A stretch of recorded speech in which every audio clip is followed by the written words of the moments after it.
Good morning, everyone. I'd like to welcome you to this morning's meeting of the Mojave County Board of Supervisors, February 17th, 2026. We're going to start the meeting this morning with an invocation led by Pastor Ken Miller. If you would remain standing, Supervisor Borelli will lead us in the Pledge of Allegiance. Thank you.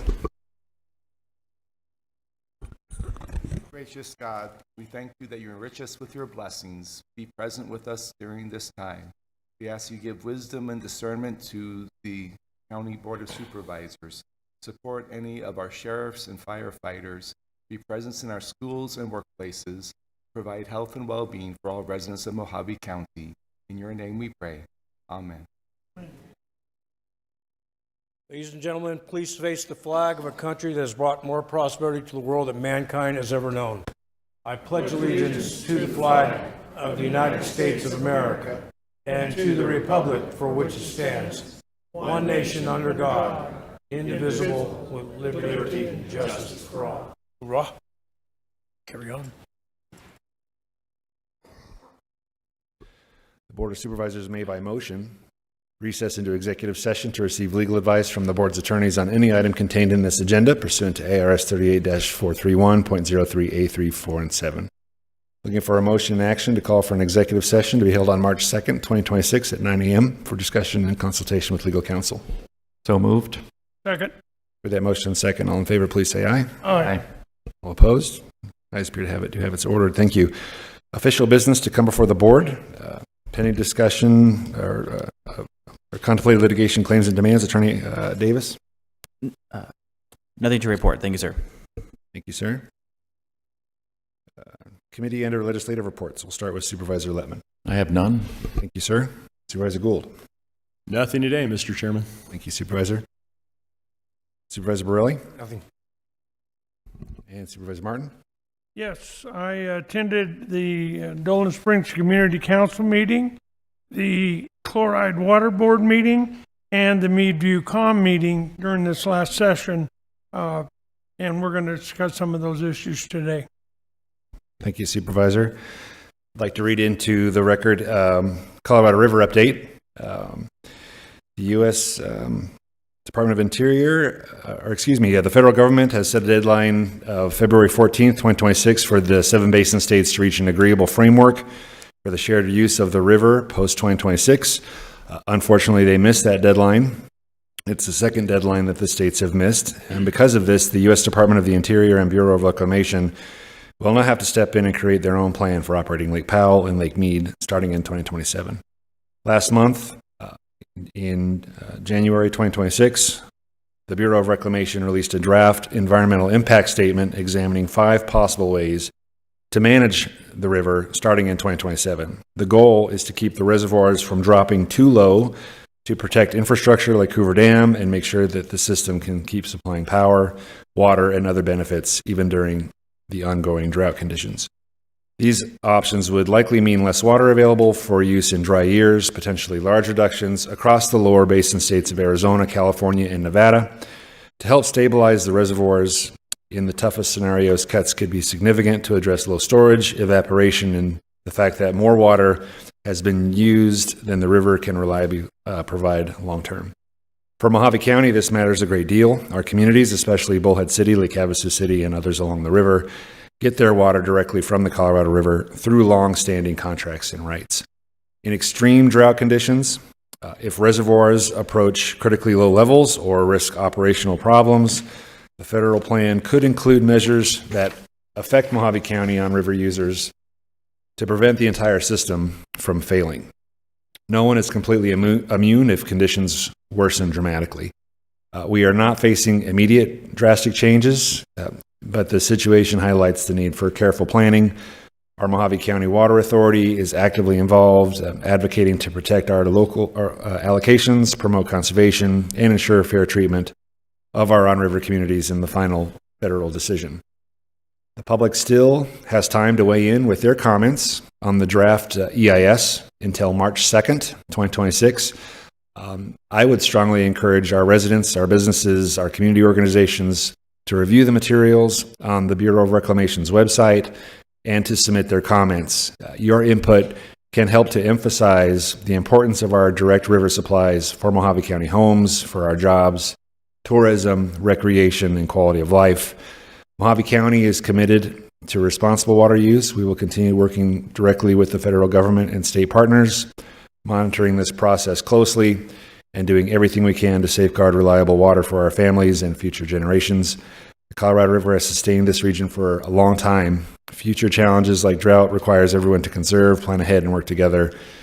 We are in this for the long haul, and we will keep our communities informed every step of the way. Thank you. That's all I have. We'll go to the county manager's report. Good morning, Chairman and board members. I don't have a report today. Thank you, Sam. Let's see here. We have a proclamation. Approve the proclamation declaring the month of March 2026 as Procurement Month and March 11th, 2026 as Procurement Professionals Day. I don't have a copy of that proclamation in front of me, but I'm looking for a motion to approve that. Do I have a second? Second. Thank you. All in favor, please say aye. Aye. All opposed? Ayes appear to have it, do have it, so ordered. We want to thank Director Acton and her staff for keeping us in the top 1% of all procurement organizations nationwide, and that's evidenced by the awards that you guys keep winning every single year, so thank you. We have one presentation, but before we get to the presentation, I'd like to ask our clerk if we have Clark Hill on the line to discuss item number 46.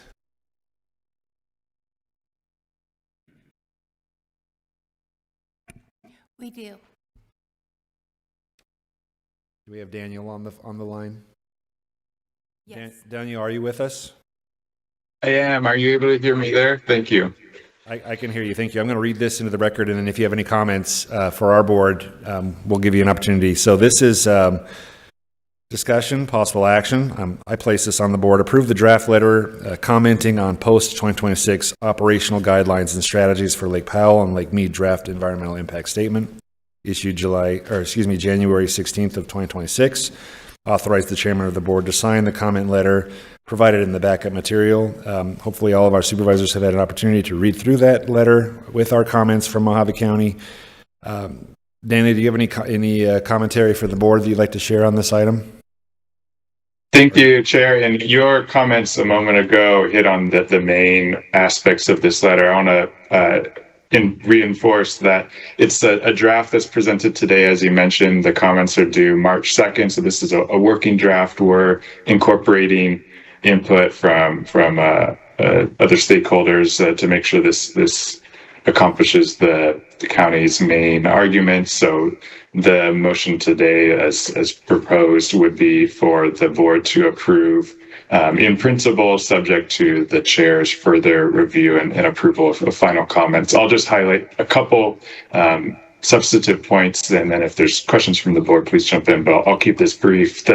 One of the main calls to reclamation is to enforce what's called the Colorado River Compact. That's the main underlying document of the law of the river that requires delivery of 75 million acre feet over a 10-year period, over any rolling 10-year period, to the lower basin. And all of the alternatives in this proposed EIS risk allowing shortages that cut the lower basin's entitlement below that. So we call this proposed letter would call on reclamation to make sure that the law of rivers upheld and that the upper basin would continue to deliver its required amounts to the lower basin and not hold back water in the upper units. And also, critically, as you mentioned, the on-river communities, this being the sole source of water.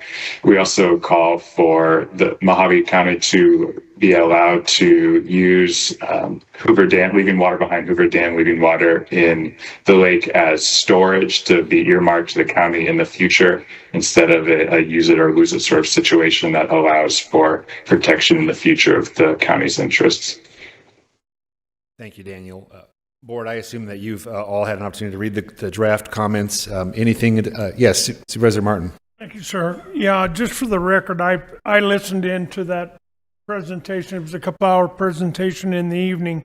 and I listened to it, and in reviewing this letter, I think it's right on point. The upper basin is absolutely digging their heels in, saying, we're not giving you guys what you want. So, but we got to fight for it because, hey, without water, nothing's going to happen. So I think the letter is well written, and I would make a motion we approve it. Thank you for the motion. Do I have a second? Mr. Chairman. We have a motion and a second. Additional discussion. Manager Elters, thank you. Thank you, Mr. Chairman. Just a quick reminder, the review and comment period ends March 2nd. So we have until then, and if you would acknowledge, please, that we will continue to work on this letter. If anyone has any additional comments, we will be glad to take them and incorporate them into the letter. We will probably do so until February 27th. We will ensure that it's submitted by March 2nd. So what we're asking for today is approval from the board for you to sign the final version, and we'll continue to take feedback until that time. Thank you, Manager Elters. That is my understanding of this. Is there any other comments or discussion? Hearing none, all in favor, please say aye. Aye. All opposed? Ayes appear to have it, do have it, so ordered. Danielle, thank you for joining us today, if you're still there. All right, we'll go back to our presentation. Presentation from staff on the proposed Utah State Route 7 interchange in St. George, presented by Mr. Matthew Gunderson, Planning and Zoning Manager. Morning, Matthew. Good morning, Chairman, Supervisors. Let me pull this up here. This will be a brief presentation. So earlier this month, there was an open house meeting up in St. George about a proposed new interchange on Utah Route 7, State Route 7, which is it skirts along the south end of St. George, and right as you get off the 15, it goes and parallels the Utah-Arizona border. There is one exit closer to I-15 that already exists, where if you get off on that exit and you drive north, you're in St. George. If you drive south, you immediately cross over the state line and are on Arizona State Trust land. Recently, with our general plan update, we included this area just south of the border and along this State Route 7 to an urban development area, given the amount of development that's happening in the St. George area as St. George continues to grow and expand. They're growing and expanding to the south, but are quickly running out of room there as you get to the state line. And so that was something that that was looked at and approved by the board. So there's kind of a zoomed out version of it. And then if I zoom, Can you share your screen, or can we get if there's something on the computer that you're seeing that the board's not seeing?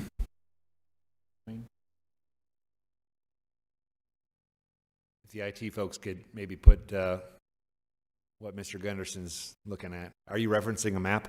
yeah, and they took control of the computer. So. Okay, there we go. I hate when that happens. All right.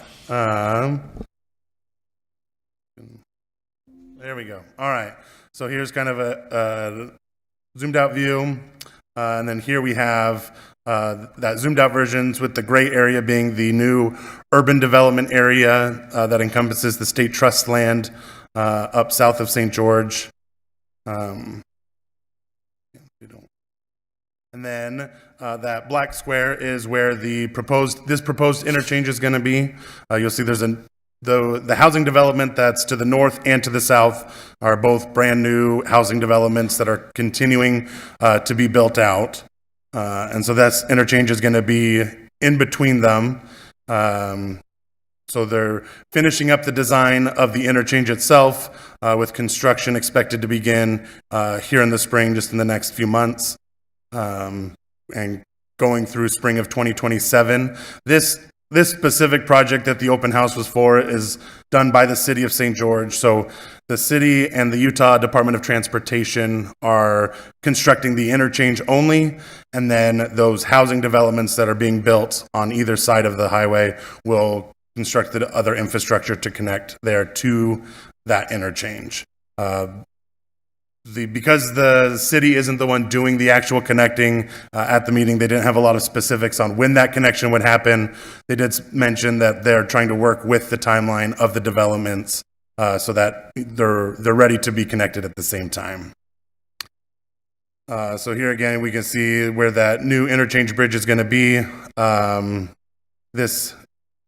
The development to the south, there's literally, as you drive through that development, there are homes where they're on the south side of the street and their backyard is the state line. But that concludes that presentation. I'd be happy to answer any questions. Thank you, Mr. Gunderson. I'd open it up for discussion. I want to thank you for the presentation. So this will give the development community in Washington County and St. George now 2 exit routes off of Utah 7 that potentially will lead into the South St. George special planning area in Arizona, correct? Correct, yes. Okay, I think we can draw some obvious conclusions from that. Thank you. Other comments? Mr. Gunderson, I'm not sure if you have information about this, but I believe I heard that there's a push at our own Arizona legislature right now with the audit that came out with the state land stuff that maybe each one of the 15 counties, that it would sort of be decentralized as far as state lands with having our own folks in each county making recommendations. Has anybody heard that? No, I think that there's a push to sort of decentralize the one state office into having folks in each county making recommendations, and that would make sense to me. Supervisor Gould. I believe Representative Biasucci has a bill on that. That's it. Yep. The problem is most of the seats in the legislature belong to people that represent Maricopa County. I had a similar bill to break up the Corporation Commission into 6 districts, and it went nowhere. But we can always hope. Do you know if that bill is dead? I just read about it last week. Yeah. It could be dead. I'll look it up. Yeah, I don't know what the number is All off right. the top of my You don't head. have to worry about the question. And I doubt Governor Hobbs is going to sign it either, so. Any other discussion? All right, thank you. Appreciate that. This leads us to our consent agenda this morning. Supervisor Lettman, would you like to remove any items from consent? I would. Item 39. Thank you. Supervisor Gould. Surprisingly, nothing today. Thank you, sir. Supervisor Borelli. Supervisor Martin. Nothing. Holy smokes. I'm not gonna ruin it. I'm not gonna pull anything either. So I'm looking for a motion to approve the consent as presented, minus item number 39. So moved. That motion and second. All in favor, please say aye. Aye. All opposed? I just appear to have it. Do have it. So ordered. Thank you.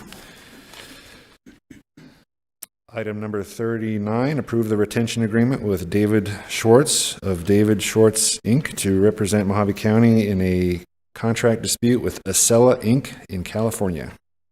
I'd open up to the board. Mr. Chairman, I'd move to approve item 39 with an initial cap of $10,000 and authorize the county manager to expend up to $25,000 on this legal representation. Supervisor, do I have a second? Second. Heard that motion and second. Any additional discussion? Hearing none, all in favor, please say aye. Aye. All opposed? Ayes appear to have it, do have it, so ordered. Thank you, board. This takes us to our regular agenda. First item being discussion and possible action regarding 1, approve the fiscal year 2026 housing and community development needs. 2, identify and prioritize projects for fiscal year 2026 Community Development Block Grant Regional Account and fiscal year 2026-2027 CDBG State Special Projects Program, listing on the attached memorandum dated February 5th, 2026. And 3, direct staff to determine program eligibility of these projects and prepare grant applications for submission. We have a number of people that have signed up to speak. I'll let you say a few words first, and then we'll call up our speakers. Thank you, Chairman, members of the board. Just want to give a quick rundown of this project, the CBG and the SSP. So this project started for the CDBG. We opened up in December, notifying the different community members of the opportunity. On January 28th, we held a public meeting and invited all the individuals within the community to come forward. 21 members did attend the public meeting. We did a presentation on how the CDBG process works. from there, walked them through. So the CDBG project before you today, there's multiple projects that have been approved eligible, which you've seen here. As staff to the board, we've ranked those to your decisions to make on who you'd like to approve the three. You can approve three of the numbers that have been approved eligible here on the sheet and then move that forward. When we looked at it for the approval, just so everybody's understanding of the numbers, we looked at the largest area service maximum for community benefit. So the number of residents that would receive the most benefit is the way we ranked the qualifying projects. Additionally, we also looked at past people who had received awards from the CDBG program. The CDBG program is every 2 years, with Colorado splitting the third year as well. With that being said, we ranked those for the board as approval to see where they would be at, and that's where we're at with that process. And that would conclude my presentation. Thank you. We'll go to the speakers and then we'll go back into discussion. First, I'm going to call Tim Bonney. If you would come up, state your name and your address for the clerk's office, we'd appreciate it. Thank you. Julia Rumbles is on deck. Good morning, Chair. Other supervisors, Tim Bonney. I live in Kingman, Arizona. I'm fire chief for Lake Mojave Ranchos Fire District in Dolan Springs. We applied for this CDBG grant, and then I was notified by one of the supervisors there night. We were kicked to the bottom because we received a grant in 2022 under this same program for $70,000, and this would not benefit enough residents. To set the facts straight, we did not receive this grant in 2022. The only one in District 4 that did was Chloride Water District, which is it's not near us at all. So we did not receive that. And we put in for this grant to remodel our station. Anything that happens in Dolan Springs, they come to the fire station. They had 2 years ago where the power went out for a week. We housed almost 200 people in our station because they have nowhere else in Dolan Springs to go. Kingman, Lake Havasu, and all them have schools, libraries, and all that can house that. Everybody comes to the fire station for us. We housed almost 200 people for a week and a half. We had to turn people away because we had no more room. On top of that, we still ran our emergency calls and served the community. We were the first ones that go out when the Meadview water situation went out. We provided over 8,000 gallons of water for those residents. Everybody comes to the fire station first because that's what we have in Dolan Springs. So that's why we put this in. We're working out of a station that has been there since 1982. It's caught on fire twice due to once being struck by lightning, once faulty electrical. And what we put in the grant was to make this more accessible for residents in Dolan Springs and Meadview to come to during these catastrophic emergencies. And both the emergencies we've had were over a week long. So, and we put our station out to house people. We had cots in the base for almost 200 people for almost a week and a half. And we're the only ones that they go to out there. We're the only place that residents actually have somewhere they can go. We have bathrooms, amenities, washers, dryers that they would have at home, but without power or water, we had to provide. So, but we did not receive that grant in 2022 at all. So, thank you. Thank you, sir. Julia Rumbles. Julia Rumbles. Janet Shetland, you're on deck. Okay. As with Tim Bonney, our group, the Community Council, was told the same thing, that we'd receive funds at some point, which we have not. And I know that Linda Buddha has made a great effort to get all that clarified and explained. So, assuming that all of that confusion is over, I am the treasurer for the Dolan Springs Community Council. We were established in 1968. We have continued to exist. for almost 60 years only because the citizens in our area believe that we are a necessary part of the community and support us through donations in various forms. Our purpose is to support the community through free Christmas meals, the monthly St. Mary's food distribution, a site for weekly bingo, a place for craft fairs, and for hosting fundraisers for other nonprofits, such as the 3 C's Christmas presents for the children. We also provide a place for local organizations to hold their monthly meetings and a place to hold elections for the the federal elections, in addition to supporting Mount Tipton Elementary School. Each year, the current board tackles the most necessary improvements: carpets, paint, new refrigerators, security cameras, broken plumbing, etc. But these are only cosmetic fixes. The bones of the building need to be restored, and for that, we need this grant. Thank you. Thank you, ma'am. Janet Shetland. Bill Zitting, you're on deck. Hi. I'm here today. Speak in the microphone, please. Thank you, ma'am. I'm here today to ensure the board is aware that the Dolan Springs Community Council President Linda Buda sent a formal email to this entire board and staff as soon as we discovered this critical error in the backup material for agenda number 40. On page 3 of attachment B, the staff notes claims that Dolan Springs and the fire district received $70,000 in 2022. However, page 8 of your own packet proves that money actually only went to the Chloride Water District. We believe this misinformation has prejudiced the board against our community by making it look like we already received our share of funding. This error has unfairly pushed Dolan Springs to the bottom of the priority list. As soon as this error was discovered, we reached out to provide the correct data. We ask that the board acknowledge this correction for the record before a vote is taken, and you evaluate our applications based on the fact that Dolan Springs has actually received 0 community development block grant dollars since 2018. Thank you. Thank you, ma'am. Bill Zitting.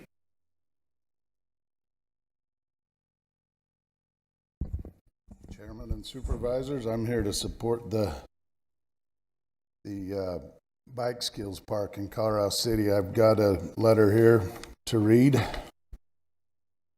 My name is Bill Zitting. I'm from Colorado City. I've been asked to read the remarks on behalf of Anthony Mansuni, Community Relations Representative for Arizona Complete Health in Flagstaff. Arizona Complete Health provides Medicaid, Medicare, and Marketplace coverage across the state and serves as regional behavioral health authority for Northern and Utah, Arizona. I'm here to express full support for Colorado City's partnership with Will Fund to develop the Short Creek Valley Bike Skills Park. Arizona Complete Health manages and communicates reinvestment funds to support rural, underserved communities in ways that improve access and care and move the needle on health outcomes. We prioritize investments like this bike skills park that addresses real gaps and delivers measurable impacts. Arizona's suicide rate is above the national average, and in northern Arizona it is significantly higher, particularly in rural frontier communities like ours. At the same time, public funding for after-school programs has declined, and federal reductions have increased pressure on schools and families. Will Fund helps fill that gap. We collaborate with schools and communities to provide structure, sustained youth engagement without adding financial burden in local districts. Their leadership is data-driven, responsive, and focuses on long-term outcome. The purpose of the Bike Skill Park is not simply a recreational amenity. It is preventative health infrastructure. It provides safe, positive space for kids, strengthens community connections, and supports mental well-being in a highly needed area. Arizona Complete Health fully supports this project and partnership with Will Fund. We believe in responsive and meaningful investments in youth safety, public health, and long-term community resiliency. Thank you for your time and your consideration. Thank you, sir. Alexander Timpson. Kevin Adams, you're on deck. Good morning. My name is Alexander Timpson, and I am a member of the Creek Valley Condors mountain biking team. I currently attend the Centennial Academy. When my father was growing up in Colorado City, it went through a major event called the Split. This event divided our population into two major sects, one which is the FLDS and the other which is the Centennial Park community. This history still divides our towns today, but through this mountain biking team that I have seen my mother help develop and have been a part of, I have seen our communities grow closer because our mountain biking team isn't for just one school. It combines all four of our local schools and helps drive us together. The person I'm sitting by right now goes to a completely different school and has a completely different life, but we're still united now, which has never been happened since the split. And I believe that if we build a bike park and can get more people into biking, we can continue to unite our different communities. Thank you for your time. Thank you. Kevin Adams. Mandy Blackmore, you're on deck. Chairman Lingenfelder, Supervisors, Kevin Adams, retired Marine, Yavapai County resident, and I'm here on behalf of the Wheel Fund to speak in support of the Short Creek Bike Skills Park. Also want to note that Principal Hammond is broadcasting this portion of the meeting on the Cottonwood School PA system back in Colorado City as a civics lesson about county government in action. First, I want to thank staff, especially Tricia Hall and Jamie Bernier, for their work. This was a competitive cycle, and we appreciate the technical assistance provided throughout the process. At its core, our project is exactly what the Community Development Block Grant Program was designed to fund: investment in viable rural communities, particularly those with high poverty and low to income moderate populations. Colorado City and the surrounding Short Creek Valley represents one of the highest need and most geographically isolated area of Mojave County. The documented service area is approximately 56% low and moderate income, clearly meeting the federal standard. This park is not simply a recreational amenity. It is youth safety and community infrastructure. Youth in the community ride bikes regardless, but without a safe, purpose-built space, they ride in streets and traffic areas in proximity to busy State Route 389. A bike skills park provides structured design, a design environment that reduces risk, improves safety, and strengthens public health. The park will serve families valley-wide, not just Colorado City, but also Centennial Park, Cane Beds, the Kaibab Paiute Tribe, and residents traveling throughout the Arizona Strip region. It will become a regional rural youth facility with broad public benefit. From a fiscal perspective, this is a strong return on investment. For $135,000, the county creates a long-term public asset with low operating costs and decades of community service. As a nonprofit, Wheel Fund does not have taxing authority or reserves sufficient to deliver this project without CDBG support. CDBG funding is the enabling investment that makes this project possible, and with it, we unlock additional private, like Arizona Complete Health, and public funding to deliver a permanent public asset to District 1. Wheel Fund is also prepared to deliver. We have built similar facilities in other Arizona counties, and we are committed to ensuring this project is safely designed, properly constructed, and operated as a public community asset in partnership with Mojave County. I respectfully ask the board to consider need, compliance, long-term value, and alignment with the purposes of CDBG. This investment represents a meaningful step towards serving one of the county's most underserved areas. When resources are limited, leadership is about directing them where they make the greatest difference. I believe this investment does exactly that. Thank you for your time, your service, your leadership, and most importantly, your consideration. Thank you. Mandy Blackmore and Ethan Barlow, you're on deck. Good morning. Thank you for allowing me to speak today. My name is Mandy Blackmore, and I'm the head coach of the Creek Valley Condors mountain bike team. I've lived in Colorado City for 17 years, and I've witnessed this community transform into the thriving place it is becoming today. When I first moved here, Colorado City was a very different place. Warren Jeffs was in authority, and most residents were living under the control of the FLDS Church. In December of 2011, bikes were banned. I remember riding to the park with my sons one afternoon. While we were playing, our bikes were stolen. I spotted some boys riding them to the trailer court and ended up chasing them down on foot to get them back. At the time, vandalism by the FLDS boys was a daily occurrence. As new and increasingly extreme commands were handed down, the town grew darker. Families were separated, homes were divided into boys' houses and girls' houses. What began as vandalism escalated to animal cruelty. Our chickens were killed, the fish in our pond were taken and smashed on the surrounding rocks. The trauma in this community ran deep. When Warren Jeffs was sentenced to life in prison, the town slowly began to heal. Many scars remain. In September of 2021, the Creek Valley Clinic page shared a sobering statistic. While the national suicide rate is 14 per 100,000 people, in our community it was 159 per 100,000. As a coach, I've seen firsthand what happens when kids get on bikes. In a community marked by sorrow and separation, something as simple as riding together can create healing. Last year, I interviewed a young man who wanted to rent my basement. When I introduced myself, he said, "Ma'am, you don't need to introduce yourself. I'll never forget your face. I stole your bike once. You chased me through the trailer court, and you scared the bejeebies out of me." I asked him if he was still a bike thief, and he said he hadn't stolen anything since that day, and then he added something that really stuck with me.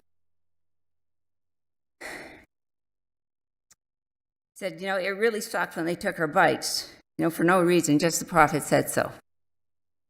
And that pierced me. As an adult, I struggled with having my bike taken. For many of those children, their bikes were their only source of fun, freedom, and coping. They weren't raised on video games or screens. Their bikes were their outlet. I believe bikes are not just for kids. They are for everyone. They build confidence, connection, and resilience. A bike park is more than recreation. It's an investment in healing. It's a space where divisions fade and communities grow stronger. I respectfully ask for your support in building this bike park and continuing the healing of our community. Thank you for your time and consideration. Thank you very much. Ethan Barlow. John Bryant, you're on deck. Hello, my name is Ethan Barlow. I've been a captain on the Creek Valley Condors for the past 4 years. When I was 2 years old, the FLDS sent my father away. When I was 5, my mother chose FLDS over me. After that, I was basically homeless and moved from house to house, more than 10 times by the time I was 11. For a long time, I didn't feel like I belonged anywhere. That changed when I joined the Condors at 12. That year, that was the first year we ever had a team. The first time I truly felt like I was a part of something bigger than myself. Mountain biking gave me more than just a sport. It gave me strength, discipline, and a healthy mind. It gave me teammates who became friends and a community that became family. The Condors didn't just help me ride trails, they helped me find direction, confidence, and a place to belong. I think the bike park would be a great investment for the youth and adults in our community. Thank you for your time. Thank you. John Bryant.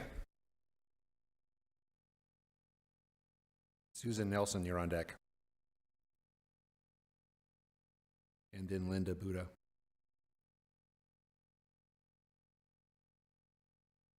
Chairman Lingenfelder, distinguished board, I thank you for having the chance to speak in your house today. I'm John Bryant. I'm the current chairman for the Northern Arizona Fire District, and I came here today to stand in solidarity with the needs of Lake Mojave Rancho on the block grant. We as board members throughout the district, 14,000 square mile district that you guys oversee, we work hard day to day to pay the bills for our firefighters, our fire engines. We come to you for extras like this because we can't do it on our own. So I'm here today to ask you to stand with and pray that you stand with Lake Mojave Rancho on this block grant. I'd hate to see us lose I hate to see a dollar cause the loss of a life out there. And I appreciate what you can do in standing with them and their needs. Thank you, board member. Thank you, sir. Susan Nelson? P.S. If it counts at all, I'm an Army Ranger with 2 tours in Vietnam. Thank you for your service, sir. And welcome home. Susan Nelson. Linda Buddha, you're on deck.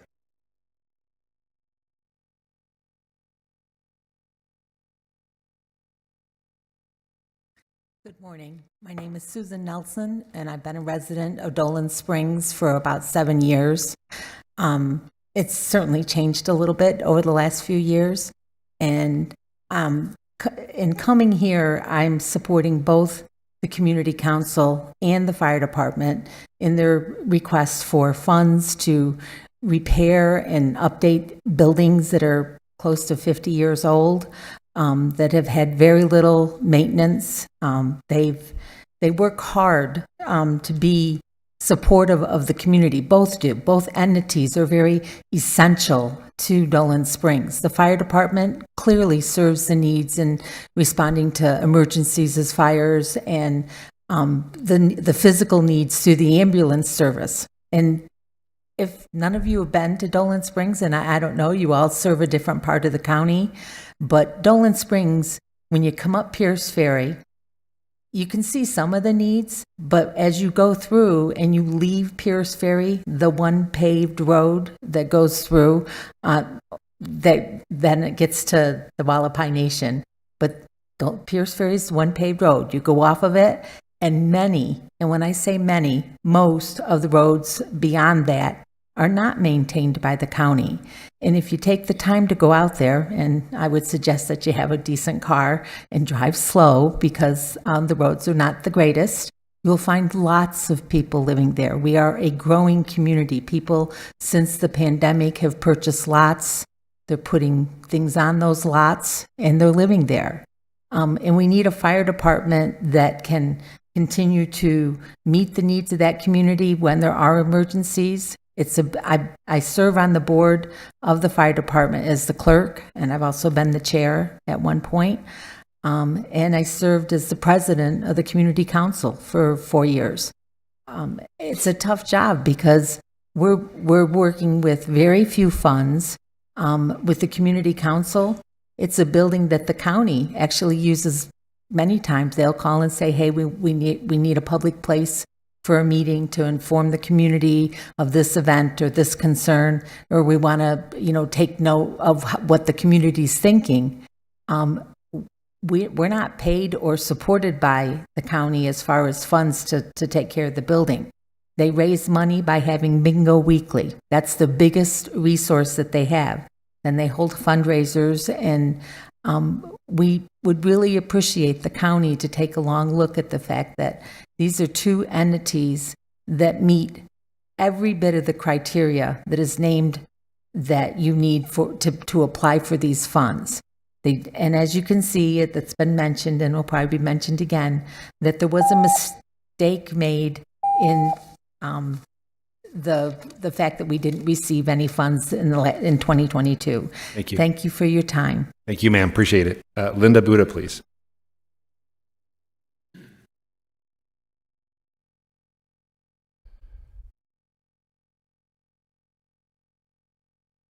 Good day, Chair and board members. My name is Linda Buddha. I'm the newly appointed, elected president of the Dolan Springs Community Council. And I admit I'm scared spitless to stand here and talk to you. We're here regarding item 40. Since '68, our hall has been the heartbeat of Dolan Springs. We host food banks, senior lunches, support group, a polling place, adult health courses. We receive no affiliated funds. We have never received grants. We are, as Susan stated, we're surviving on dinner fundraisers and bingo, and that's just keeping our doors open. But our 58-year-old facility is reaching its breaking point. Half a century has taken its toll. We are operating on the original 1968 septic system and electric panels. Our inefficient furnace is so loud that our hearing-impaired seniors actually find it painful when they're in there trying to play bingo. We aren't asking for nice-to-have items. We are asking for critical life and safety modernization so we don't have to close the only public doors our residents have. We have been diligent. We have corrected our surveys. We have secured formal bids for high vac, for roofing, for electrical. We are incredibly thankful to those local companies that are based right here in our own LMI community who gave us bids to submit to you with no guarantees of any work to be performed. We hope these local licensed professionals will have an opportunity to help us rebuild the community that they live in. Dolan Springs is a resilient community. It's my home. It's our homes. My board and our volunteers have been working tireless to preserve this non-affiliated hall for everyone. This isn't just about updates. This is about retaining a home for our history and our safe harbor for our future. We respectfully ask you for your support for the DSCC Infrastructure Modernization Project. Thank you all. Thank you, ma'am. That was the last speaker that we had signed up. Director Smith, would you come up to the podium? We're going to open it up to the board for some discussion, but before we do, could you tell me, I think I asked you this before, the current structure for formula and handing out these awards or recommending these awards, when did that go into a place? Was that, and that's completely at the County Board of Supervisors' discretion how we do that, right? Was it 2001? Can you let me know? Chairman Lincoln Felter, member of the boards, that conversation that we had, that is correct. It did start in 2001. The CDBG owner-occupied home, the owner-occupied home rehabilitation program started in 2001. And it's been a placeholder ever since for the Mojave County Board. What happens is that the board has to choose 3 projects. So what we do is we take the total anticipated dollar amount for the board, we divide that by 5. After we divide that, each supervisor is given a total. This year it was approximately $135,000 for each board member.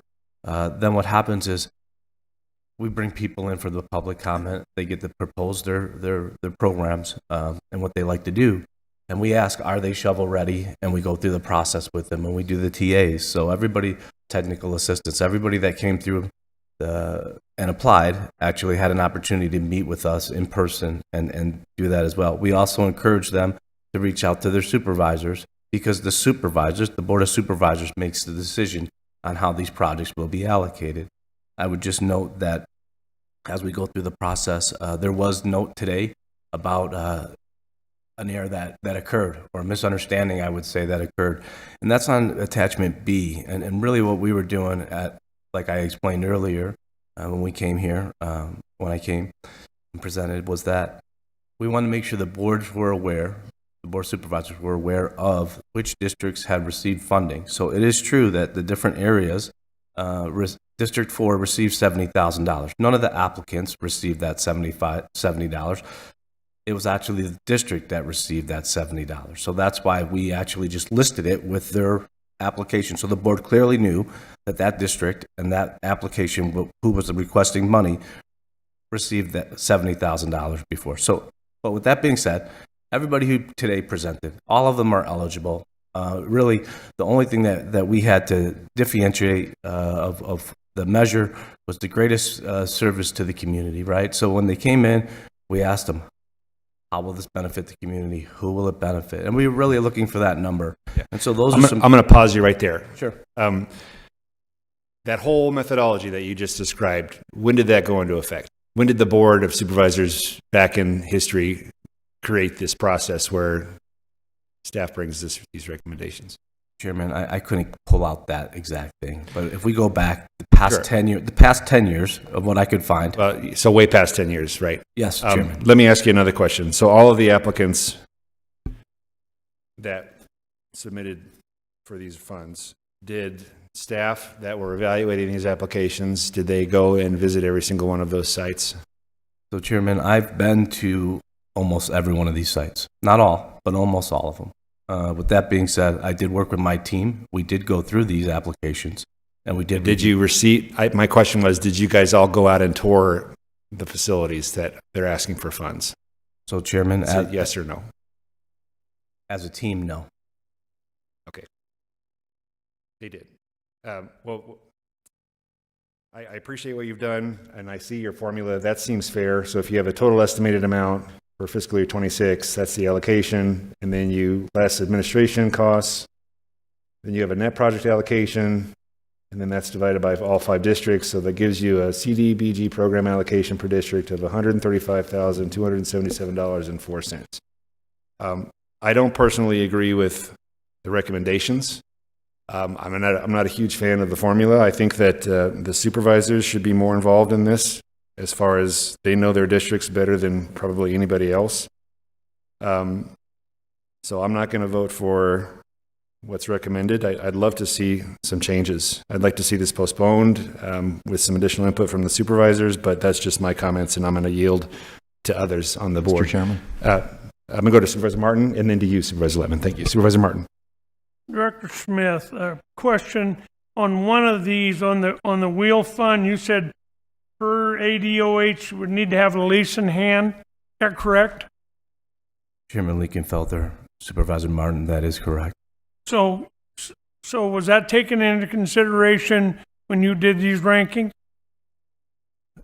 Chairman Lincolnfelter, Supervisor Martin, that is correct. It was taken into consideration, and we do not have a lease at this time. Okay. Now, in regards to District 4, like I say, there was an error made in the stating that District 4, all those applicants got $70,000, when in fact it was chloride that only got $70,000, and there has not been any allocations to any other District 4 applicant since 2018. Is that not correct? Chairman Lincolnfelter, Supervisor Martin, that is correct. And like I stated before, part of what we were looking to do was really just to bring it to the board's attention that $70,000 was awarded to District 4 back at that time, and that was it. Yes, sir. That's 2022. This is 2026. And the problem is the formula that, and I agree with Chairman, this formula is garbage, in my opinion, because little communities like Dolan, Meadview, White Hills, they cannot compete against the larger applicants where you say, well, that serves 6,000 people. Well, at some point, you got to realize it's not entirely the population. It's the need. We have these small communities that absolutely have these needs, and under this current formula, they're getting, I think, discriminated against, and I think that you or somebody needs to go back, reevaluate how these things are done, because I don't agree with these valuations at all. Some I see that's got more need, and I would absolutely say that as far as your ranking of these, it does not take into consideration what these communities really need.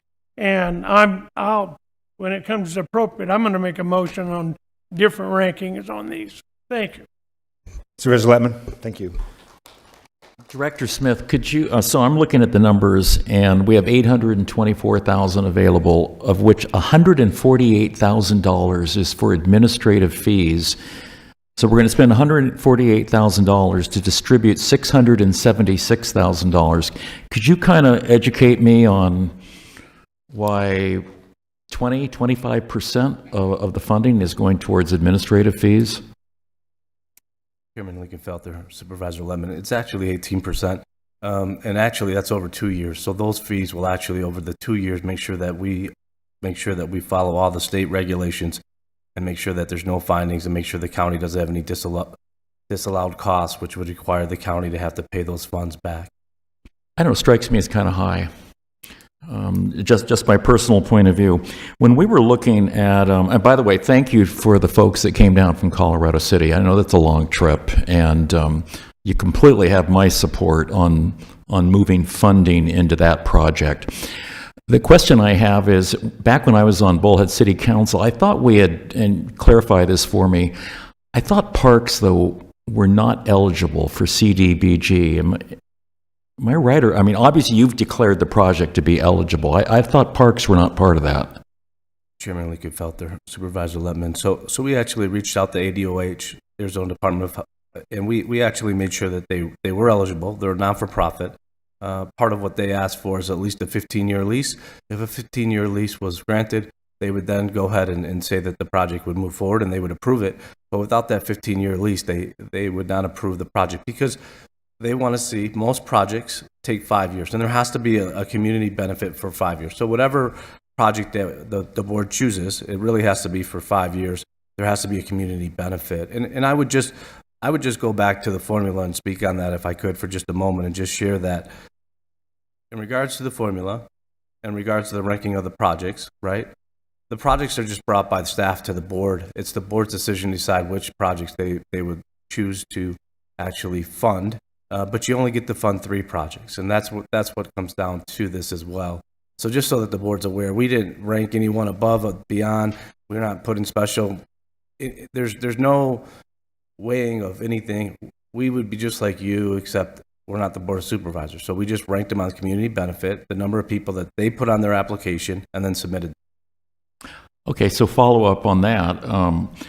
The single biggest item in the allocation is the Mojave County Community Services Department owner-occupied housing rehabilitation at $460,000, which benefits 12 properties. Now, I want to make sure I got that one correct, okay? And the description of the justification for the award of this item says this project ensures remaining supervisory districts not impacted by the other 2 projects, the Northern Arizona Fire District and Community Golden Valley Fire, that the remaining supervisory districts not impacted by the other 2 projects receive CDBG funding assistance. I'm not sure that's a reason to give half the money over to 12 properties. That's just my personal point of view.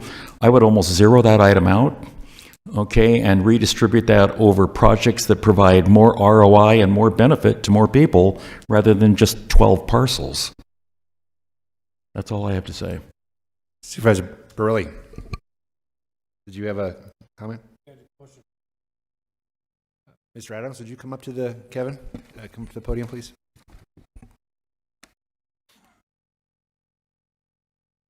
Yes, thank you, Mr. Adams. When did you retire from the Marine Corps? 1974. Oh, I'm sorry.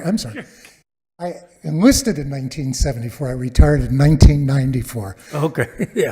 I went in 77 to 99. Did you go in country? I did not. I had a magical 20 years where I spent a grand total of 199 days overseas. Some people ask me what Marine Corps I was in. Yeah, I agree. Semper Fi. Semper Fi. Supervisor Gould, thank you. Director Smith, can you come back to the podium, please? Thank you very much. Appreciate it. Thank you, Mr. Chairman. Director Smith, I find it hard to believe that the 4th District didn't get its fair share of money as we went through this program over the years. That seems odd. Where did the 4th District share of money go?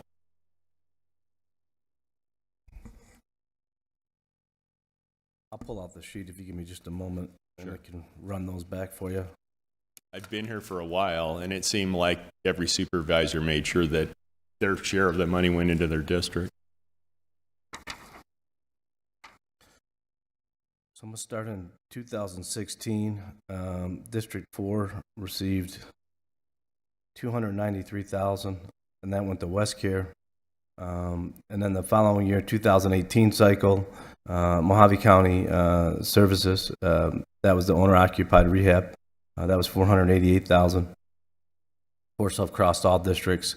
In 2020, District 1 and 4 worked together on the Jerry Ambrose Veteran Council. In 2022, there was 70,000 given to fluoride, and in 2024, they also participated in the owner rehab occupied for just under 400,000, sir. So in what year was it? Only 70,000 went into that district one year?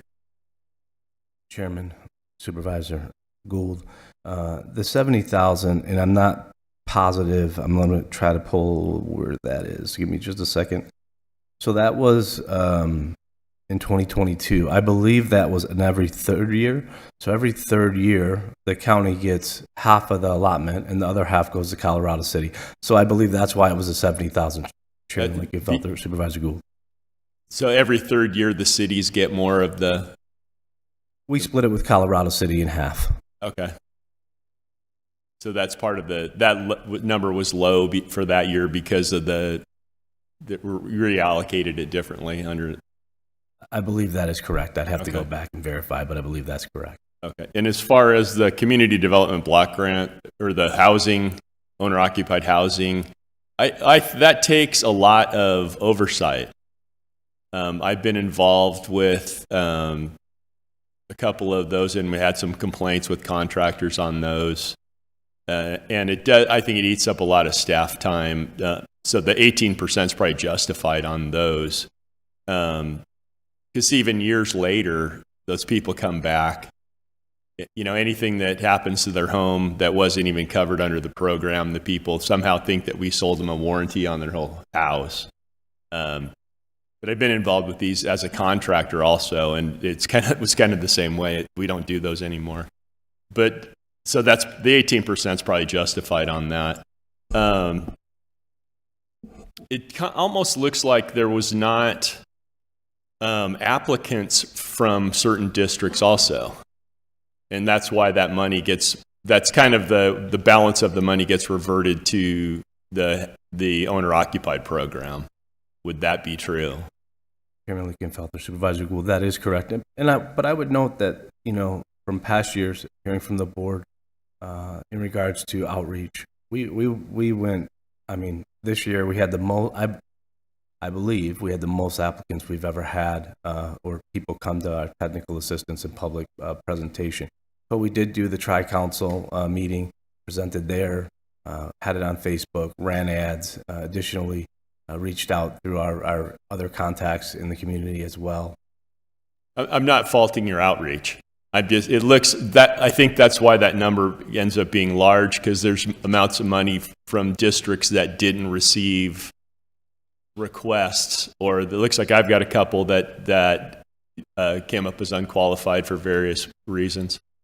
But I'm not faulting your outreach. I'm just saying that's why that's kind of the catch-all, and that's where the balance of the money goes. So, Chairman, Supervisor Gould, so great point. And I would just also note that part of it is if one district spends more and one district spends less, if it goes to that owner-occupied rehab, it's just more opportunity can be served for the community. And I would just note that since in the past 10 years, through the CDBG, through the state special project that we did, it was 180 homes that we've actually rehabbed. Part of the problem is when it started in 2001, it was fixing the homes in emergencies, right? So if there was an emergency, say there was a roof leak or there's something came through, I think there was some note in Colorado City, or not Colorado City, but some other local areas in Bullhead where there was some great flooding, and they had to come back and they changed it and they rehabbed those homes, and so some funding went to that.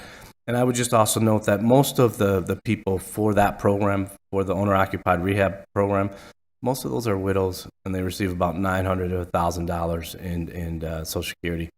Those are the applicants that we're talking about. Just so I believe there's additional preference for veterans also in that program.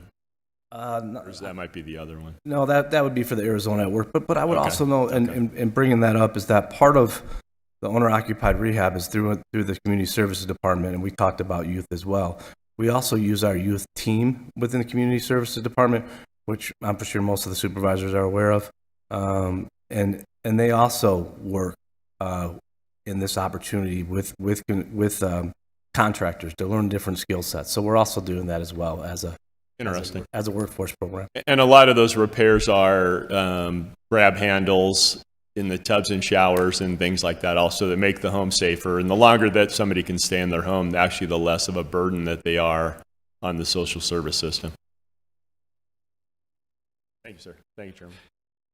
Supervisor Gould, just to add in, I spoke with former Supervisor Bishop about this, and she told me that she was really concerned about the methodology used in this. She said she never really understood it, and that, you know, she was like me. I said, well, I've never done this before. And she said, well, I did it for a long time, and I didn't understand it when they did it. So I think it's confusion on a lot of different levels here.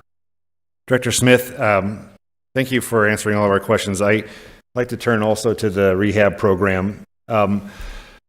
This is 12 households, and I tend to side with or support Supervisor Lettman's concept that it would seem like if we put a little bit more into this evaluation and recommendation process, that we could get a little bit more value out of these funds per dollar than just 12 homes. Are we checking, and I'm not saying that these folks don't need grab handles and things like this in their homes, but are we checking first to see if they have any family members or anything that could help them privately with installing these things before they come? Chairman, I do not know that answer if they work with their family members. What I could explain to you is that they qualify for the program. They're low area, medium income, right? So they're 30 to 80%, just like the other programs that we do, depending on the program, the SSP. So they're qualifying in regards to their income and what they have the ability to pay or fix. But the things that we fix, it's not to go above and beyond. It's only safety in regards to that, welfare and safety. So it has to be a safety concern or a code, right? So if we come in, we can't do one thing and then leave something else. That's part of the process. So if there's something identified, that's how it gets applied. Got it. I found a couple of errors, and I won't go into all of them in this sheet that you guys have prepared. You guys only gave the Wheel Fund folks credit for 3,500 in population, and that's not accurate. The other District 1 the NACFED project, they just got funding, I think, in the last 2024 cycle, so I don't think that they should, and it's just to reduce some concrete for where they give out sandbags. I don't think that's the most important need from what we've heard this morning. By my calculation, the area served by the Wheel Fund project is about 6,500 too, with all the growth that's happened in Colorado City, Centennial Parks, Game Beds, all those places. And overall, I just don't know if I support the formula. I'm not saying you did anything wrong. I just think that each one of the county supervisors, they understand the nuances in their district and where the need, maybe doesn't fit nicely into the application that you have. So I can't support the Northern Arizona project. I'd like to see those monies, at least for District 1, if we're talking about an allocation of $135,277 per district, I'd like to see mine go to the Wheel Fund project, and I'd like to see us go back to the drawing board on as far as getting more input from the supervisors and where they think that the need is in their districts. But that's my opinion. Mr. Chairman. Supervisor Lettman. So taking a look at, I just got out the calculator. If you had the following 5 projects approved, the Lake Mojave Ranchos, $150,000, Dolan Springs Community Council, $163,000, Wheel Fund, $135,000, Northern Arizona Fire, $90,000. I'm not sure I'm on board with that one, by the way. And the Golden Valley Fire, $126,000. That would come to $664,000, which is almost roughly the same amount you have for the 3 projects you're approving. Of course, I've completely zeroed out the residential assistance program. I throw that out there as a informational point. Supervisor Lettman, I would say that I agree with all that, except I don't think that, and I know they're in my district, but the NACFED district, it's concrete. It's just redoing concrete. I think that if there's any others on this list that have more of a need, that I would actually recommend those. NACFED received funding, I guess this is the district received funding, but I just think that when it comes to concrete and asphalt, that there's more pressing needs that we've seen in other districts. But everything else I would completely agree with. Okay. Mr. Chairman. Supervisor Gould. Are you looking for a motion to send this back to have more involvement from the supervisors in these choices? As far as the current cycle of funding? Correct. I would support that. And I'm going to make that as a motion. You would need that read back, Laura? Do you understand the motion? Correct, that you're going to send this back for more input from the supervisors. Do we want to divide that by 5 districts so that the supervisor controls the amount of money that goes in his district, or where the projects are in his district? Chairman, I'm sorry, if I could. Director Smith. I just want to make sure the board's aware, you can only do 3 projects, so you can't do 5. So there's not 5 projects. That's the rub. That's the That, and that's the owner-occupied rehab, and that's what I tried to explain earlier. You can only do 3 projects, pick the projects, and the only other thing that I would note for the chairman and for the board is that the applicants have been stated for the dollar amounts requested. I would have to go back to Arizona Department of Housing just to confer that if there was a project or there was another stipulation that those could be adjusted as such. I don't know if that's possible legality. Maybe Attorney Will Davis could check on that as well, why we're here, but I'm not sure. But I would just note that would be a couple things for the board to be aware of. Director Smith, are we up against any hard deadlines on this funding? We are a little bit of a deadline. Let me just pull out we moved it forward a little bit this year, but we do have a deadline of a couple different things. I think, practically speaking, probably a meeting at the most 2 to come back to this, to be able to make sure that we got everything finalized, because it has to go once the and then just so the board's aware as well, Chairman, that once we receive the applications and we submit those to Arizona Department of Housing, if they for some reason say, no, we're not going to accept it, we've done our due diligence, we've done our eligibility, we've gone through the process with the things that we have here. If for some reason they get kicked back or there's something that happens, you don't get those funds reallocated. So you lose those funds as a county. So we no longer get to keep those funds. So those funds would go away. But we have done our due diligence. We have submitted these to Arizona Department of Housing. It's just going through the finalization of that process as well. That's why we put the balance in that. Mr. Chairman. Supervisor Letman, thank you. I'm unclear on the reason, maybe I didn't hear you well, on why we can only have 3 projects. That is currently the way the program is administered. Is that a county is that a state thing? That's a state. That's just the state regulations. We don't have any control over that. They say pick 3 projects. That's the most you can have. And what is the deadline to submit this list? Well, it's a complicated process. Basically, if everything went as planned today, 2/17, the board would have identified the projects. We would send our letter of intent to Arizona Department of Housing, and once that's done, it's no less than 120 days. We then would create IGs for approval to be approved, and then after that, we would do the publication as well, and then on 4/23 is when they have to be submitted. Chairman. Supervisor Letman, were you done? Supervisor Martin, thank you. Yeah, I don't know about sending this back. I'm ready. I've been out there. I've spent tons of time in Dolan and Chloride and Meadview. I don't need this to go back. I'm ready. I know what my district needs, and I know what we need to do right now. And that's what I believe. Thank you. Supervisor Borelli. Yes, thank you, Chair. A question. It's roughly $460,000 for the ADA compliance issue for 3 districts. This is 12 properties. You divide that up, it's like $38,000 per property. That's a lot of money to get a house ADA compliant. I'm confused about that, and what if the money is not spent? Where's it go? And how does this work? Just hand them a check? Chairman Lincoln Felters, Supervisor Borelli. So what happens is, currently right now, there's 71 homes identified on the owner-occupied rehab program. And I have those broken out by the districts as well, just so that you're aware. District 1, 17, District 2, 8, District 3, 1, District 4, 33, District 5, 12. With that being said, it's health, safety, and codes. So if we go in and there's something wrong, let's say there's a leak in the roof and the walls beat up and the stairs, they're going to fall down, and there's not a rail to keep it ADA compliant or to keep it within code. You have to go in. You can't just say, all right, we're going to fix the roof and call it good. You got to fix the handrail. You got to, everything has to be up to code when we walk out of that. So that's why the 38,000, and we set a cap at 40,000, where if it got to 40,000, that would be a project that wouldn't move forward. And then, like I said, we go through the process. We have a contract walk. We go through procurement. We brought a lot of different contractors on as of late. I think in the past 5 years, I can't tell you how many, but it's a substantial amount of contractors. And by doing that, what we've actually done is to the point of the 38 and the beat, make sure we're doing more.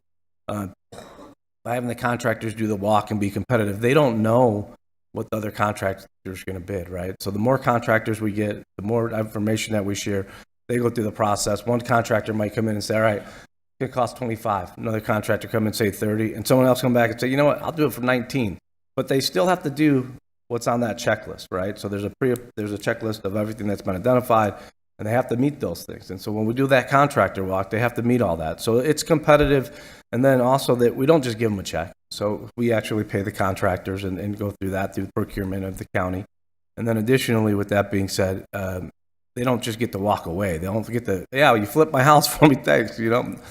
Good luck. No, there's actually, depending on, it could be 5 or 10 years, depending on the program, that there's a lien attached to that. So if they leave or sell, that money then would go back. Thank you. Mr. Chair. Supervisor Lettman. Did we cancel my motion yet? Or we have not. We're still waiting. Did it ever get a second? Never got a second. No. So if we can only have 3 projects, and we obviously want to utilize the funding that's available to us, it sounds like the community, the owner-occupied rehabilitation is going to stay in and use up whatever is left over from the other 2 projects. So I don't know. I would recommend that one of the projects from District 4 come through. Not important to me if it's Dolan Springs Community Council or the Fire District. And then one from District 1. I definitely feel the facility in Colorado City should be there, and then the balance should go into the owner-occupied housing rehabilitation. And I don't know which one of those 2 projects for District 4 is more important. Supervisor Martin? Just for the record, I want both of them, because they haven't been anything done there for years for that community, and they're almost interconnected. I mean, and I think they've stated their case well, and I think it's justified to do both of those, and I would absolutely support that. Mr. Chairman. Supervisor Gould, thank you. I move that the 5th District share of this grant go into the 12 homes in the 5th District in the Housing Rehabilitation Program.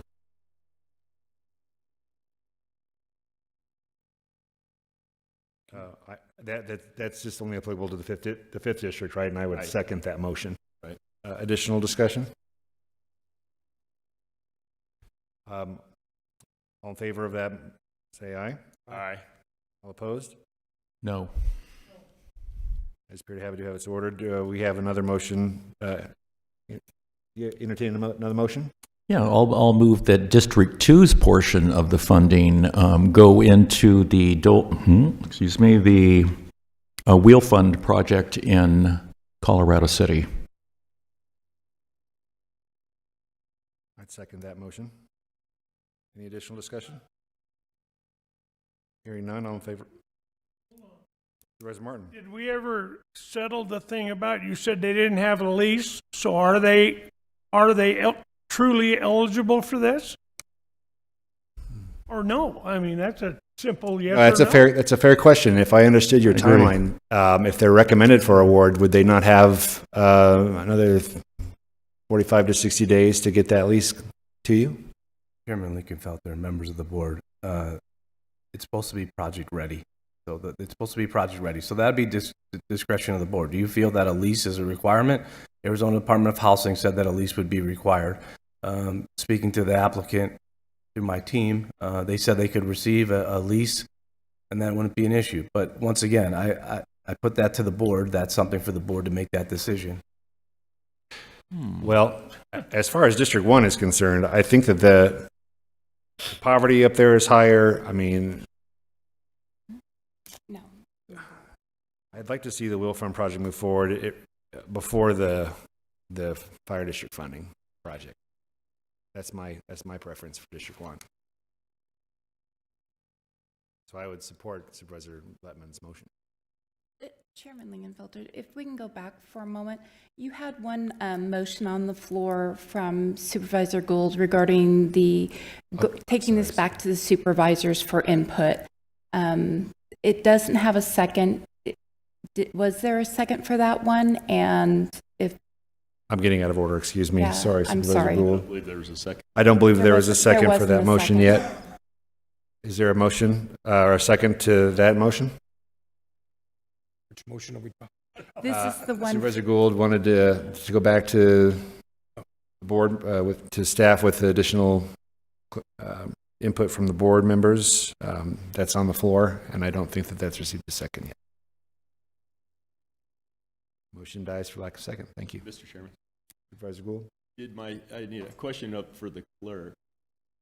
Did my other motion to direct the funding in my district fail? That was, it did not fail. It was a 3-2 with Supervisor Lettman and Supervisor Martin voting against that. Thank you, ma'am. Thank you, Chairman. And we do have a motion and a second from Supervisor Lettman. We're in discussion on that. Is there any other discussion on that before we call the vote on that? Is that for the Wheeling folk? Yes, sir. Okay, I can support that. All in favor, please say aye. Aye. All opposed? Ayes appear to have it, do have it so ordered. And for the balance of the funds, I'm looking for a motion. I'd like to make a motion that the Dolan Springs Community Center and the fire department receive the money for that. Mr. Chair. Attorney Davis. Per the rules of the grant by the Arizona Department of Housing, we have to pick 3 projects. Yeah, so we've heard a motion. My question is, how much does that leave on the table as far as not being obligated under one of the 3 projects? I don't have an answer to that as far as what their requirements are. They don't have any rules in the Arizona administrative code. It's simply just in their grant guidelines that they won't accept more than 3 project applications from the county. I don't have a way to word it in a way that would answer your question. I understand. I think you moved 2 projects plus the park project. That's 3. Yeah. My question is, if there's 676 that we're allocating to projects, and we've allocated 2, and I don't know what the total on those 2 is. 270. So 270 minus 670, that's another $400-something thousand, right? So your project is how much? Well, I want both of them. Yeah, but we can't do both because there's only one more project that we can do. Well, Under the state's rules, if I understand that correctly. Is that correct? Yes. So we have, they're both equally, in my opinion, but if I can only pick one today, I'm going to support the Dolan Springs Community Council. I'll second that.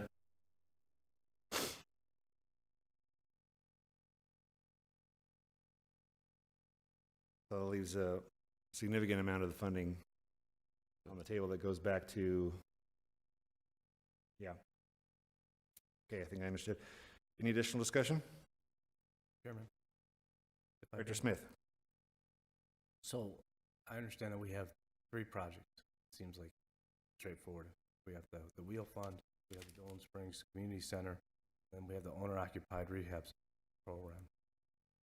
Are we funding from all districts for those dollar amounts, the dollars that were allocated? I just want to, I didn't understand. So if we did, I'm sorry, I missed that.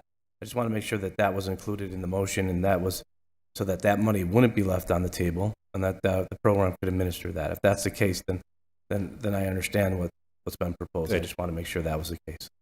Move the piece of the money. What- Well, my question, Mr. Chair, on the County Community Services District 2's allocation, how much was that? 135. So I think correct me if I'm wrong, the motion you might be looking for is to approve your project and the balance of the funding into the first project that Supervisor Gould, that the housing rehabilitation? Yeah, I believe that's where the excess money is going to have to go. Yeah, I believe so too. How would you word that? And the excess money goes to. Yeah. Question, District 2's allocation for the housing rehab thing, right? How much was that? It was just over 135,000. Okay. But I would just for the board's understanding, this is approximate, right? The dollar amount that I shared with you is an approximate amount that we're going to receive. I want to make sure that's not the final dollar amount that's been put out by Arizona Department of Health. I just want to make sure I shared that. But basically, what we propose is that you'd accept 3 projects: the owner-occupied rehab, the wheel fund, and the Dolan Spring Fire Department, and additionally, No. I'm sorry, I apologize. Dolan Springs Senior Center, and that with that being said, that the lease would be provided, and pick a time if you want me to bring this back to the board next meeting, so that the lease could be provided and we could feel comfortable moving forward or not. But that would be discretion of the board, obviously. Got it. I got a question for you, Mr. Davis, so that we get this third motion correct. So we've heard a project in District 4 that Supervisor Martin wants to fund. We need to take the balance of the remaining funds and we need to lump that into the housing rehab. What's the proper verbiage of the motion that we're looking for? Mr. Chair, I think the proper verbiage would be to allocate a specific or an approximate amount of money, whichever is, I understand this is an approximate amount of money. So whatever is being asked for the Dolan Springs Community Center, and any remainder to go to the community services budget. So the motion could be to fund the Dolan Springs project with the balance of available funding going to the Mojave County Community Services Department owner-occupied housing rehabilitation. Yes, I think that would work. Is that clear? I think you're going to be making the motion. I understand it, but I don't agree with it. You want to make the motion, or? I said what my motion is. I want both of them funded, but you're saying I only had one, so I'm going to say the community center. I mean, I can't believe all that money will roll back for 12 houses. I just cannot believe that. So I'm trying to be clear. Is your motion just your project, or is your motion to fund the project, the Dolan Springs project, and then to have the balance of the funding that's available go back into the No, just my motion is to fund Dolan Springs, period. Got it. So that we have a motion. Does that have a second? Yes. Second that. Well, we'll have a fourth motion from Sonny and Travis. Okay. So we'll get through that. All in favor, please say aye. Aye. And do I have a fourth motion? The fourth motion is the Supervisor Gould. balance of the money goes into the owner-occupied housing rehabilitation. Thank you, Supervisor. I'll second that motion. All in favor, please say aye. Aye. And that's how you get through it, ladies and gentlemen. So, Wow. I said no. all right. Item number 41. Discussion, possible action, receive advice from the board's attorneys regarding the duties, responsibilities, existing liabilities relating to the county's role as owner and sponsor for the Laughlin Bullhead International Airport. That was heard in executive session. We have one speaker that has signed up to speak, Mr. Scotty McClure.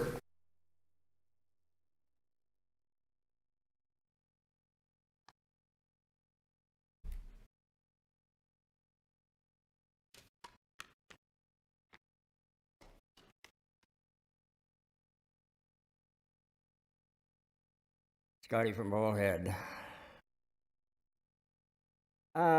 You guys were sure in there in that executive session room for a long time. And I suppose some of this was about the airport again, starting at after 10 o'clock again. I don't know how many times in a row. But when are you guys going to figure out what the existing liabilities relating to the county's role as owner and sponsor for the Laughlin Bullhead Airport? Who was the owner before? What were the liabilities before? Letman, you've opened up a can of worms and you won't explain nothing to the public out here.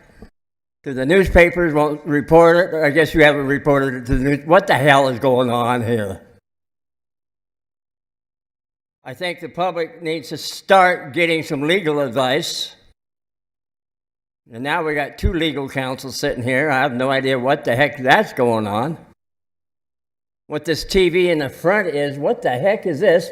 What's that camera up there in the room doing there? You need to explain these things to us. We come in here and you got 3 different things going on here. What's this? What's that? And what's that? Or maybe we need to report this to the newspaper, what's going on in the airport and why Laughlin's getting left out. The Riverside and Harris are the only ones that run charter flights in there.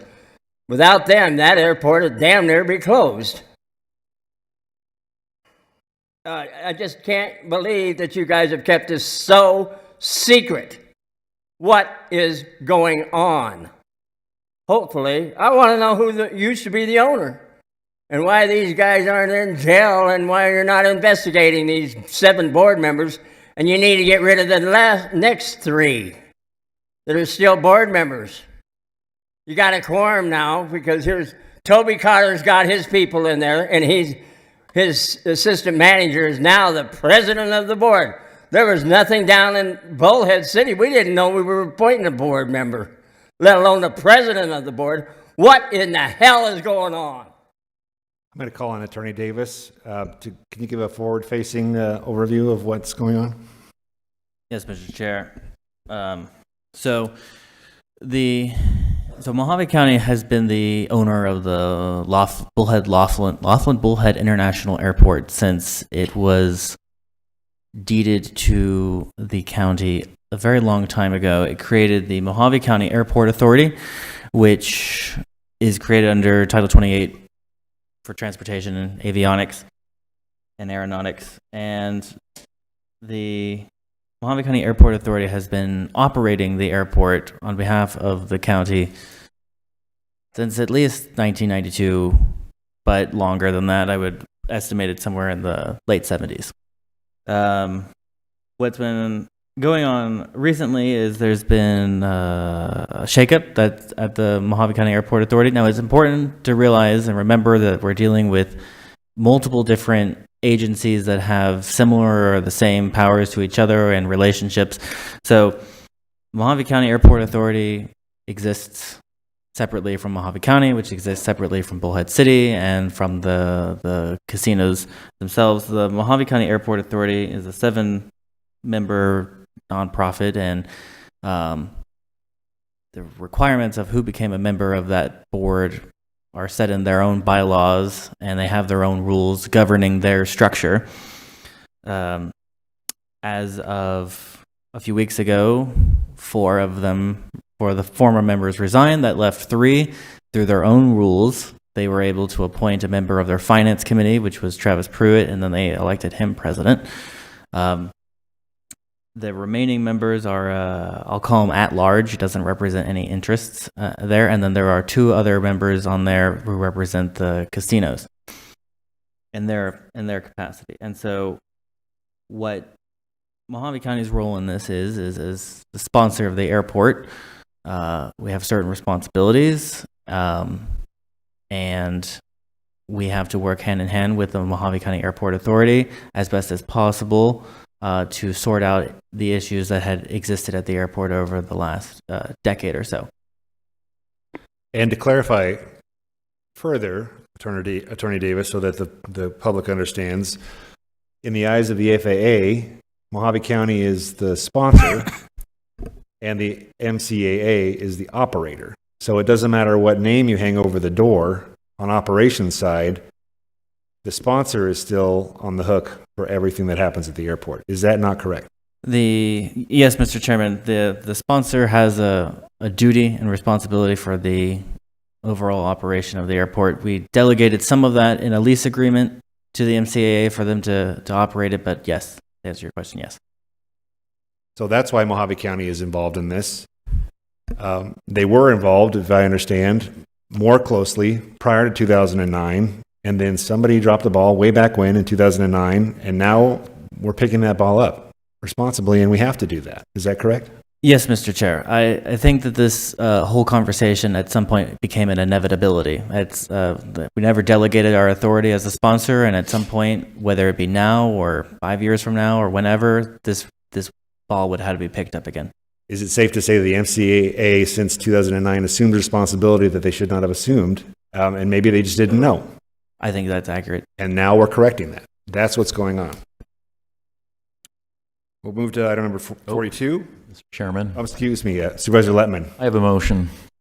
I move to authorize the Mojave County Attorney's Office to begin working with the Mojave County Airport Authority and the Federal Aviation Administration on short-term sponsor delegation agreement not to extend past September 30th of 2026. For that motion, do I have a second, Board? Second. For that motion and second, all in favor, please say aye. Aye. All opposed? Ayes appear to have it, do have it, so ordered. Thank you, Board. We'll move to item number 42, discussion, possible action, set a deadline for the Finance and Human Resources Departments to conduct a cost-benefit analysis of the Vector Training Program as approved by the Board of Supervisors at the February 2nd, 2026 meeting. Further move to place the Vector Training Program on hold until the analysis is completed and presented to the Board for approval, and direct that no punitive or disciplinary action may be taken against any employee for non-participation. Supervisor Gould, you put this on the agenda. Thank you, Mr. Chairman. When we discussed this at the last meeting, I failed to put a date on that for the county manager to bring that back to us. And I also didn't put anything about not holding anybody under discipline for not completing it so far, since it's under discussion with the board. So I put that back on here today. Thank you. We do have one person sign up to speak, and then we'll entertain a motion. Mr. McClure, Scotty McClure? You don't want to okay. I guess he's declining to comment. I'd open it up to the board for a motion. Let's see. Mr. Chairman, I move that this is adopted with a date for the manager to bring back 30 days from today. You've heard that motion. Do I have a second? Second. Any additional discussion? Supervisor Borelli, thank you. Yes, thank you, Mr. Chair. You know, my assistants went through some of the training, and some of the stuff is like, I have office personnel, okay, but then, you know, this is something that has nothing to do with the office, okay? Hazardous communication materials, the hazmat, discrimination awareness, general ethics in the workplace, ADA compliance. I mean, these are things for other departments, airborne, bloodborne pathogens, defensive driving. They're not driving anything. Yeah, this needs to, like, all these items that are just waste of time. Thank you, Supervisor. We do have motion and second. All in favor, please say aye. Aye. Aye. All opposed? I just appear to have it, do have it, so ordered. Thank you, Board. Item number 43, discussion, possible action. Received update and advice from the Board's attorneys regarding Sun State Towers versus Mojave County litigation. We have one person signed up to speak. I'm going to call you up, Jill Martin. Jill Martin. State your name and address, please. Jill Martin, 8177 East Pauline Drive. Mojave County's general plan and zoning ordinance prioritizes rural character and specific land use compatibility. Under the Ninth Circuit's least intrusive means test, Mojave County can prove that a 150-foot industrial structure is fundamentally incompatible with the established rural development goals of the area. The 2025 Mojave County General Plan, specifically Goal 15 and Policy 15.2, contains the rural preservation language which establishes that agricultural residential zones are intended to maintain a specific intensity of development. The existing rural and agricultural character of these areas should be maintained. A 150-foot tower is not rural intensity. The heightened industrial nature of the tower, lattice steel, and potential lights creates a visual disharmony that violates the intent of Goal 15. Section 37 of Mojave County zoning ordinance and the general plan sections on zoning development standards are based on aesthetics. Zoning classification should protect neighborhoods from encroachment by inappropriate uses and development standards. The tower is an inappropriate use for an AR zone because it exceeds the standard height limits of residential accessory structures, which our zone is 40 feet. By exceeding the neighborhood's average height by 400%, the tower encroaches on the rural skyward views protected by the ordinance. Mojave County has a history of scenic route preservation. Section 31 of Mojave County Code, which explicitly states to goal to preserve the beauty and unique character of the county's scenic routes, provide an improved visual environment for the residents, prevent undue visual competition. While Section 31 is about signs, it proves that the county has a legally recognized interest in its visual environment. Mojave County consistently protects its views. This board can show that the applicant has failed to meet the least intrusive means test, which means 150 foot is inconsistent with Policy 15.2 and the general plan, which mandates that the development in an AR zone occur at rural intensities. The industrious scale of the structure constitutes an inappropriate encroachment into a low-profile residential area, and the applicant has not provided substantial evidence that a smaller self-structure or co-location on existing agricultural structures would not suffice. I'd like to submit my remarks and cited sections of the general plan into the official administration record, if you would allow me to give that, clerk. And I thank you for your time. Thank you, ma'am. Dirk Voris, you signed up on this item mistakenly under call to the public. I'm going to call you up right now if you would come up on this item, Sun State Towers. And Mr. Chair, no action required from the board on this item. Thank you, Attorney Davis.